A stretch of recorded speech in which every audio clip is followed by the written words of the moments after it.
Hi, my name is Kundan and today we will discuss about the ethical hacking. Ethical hacking is what actually this is the part of security. If you have an interest in security, like if you want to make your career in cyber security, otherwise in ethical hacking, you must have this knowledge. And actual course name will be CEH Certified Ethical Hacker version 10. And this certification actually provided by the EC Council. And this subject is the combination of network security, web security, internet security and server security.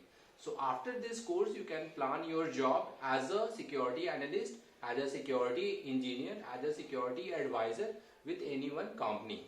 In fact, after that you can plan for the good job, good salary and good designation with any one company. And it will check about the top 5 courses and top 10 courses. This is very famous in our country and abroad too.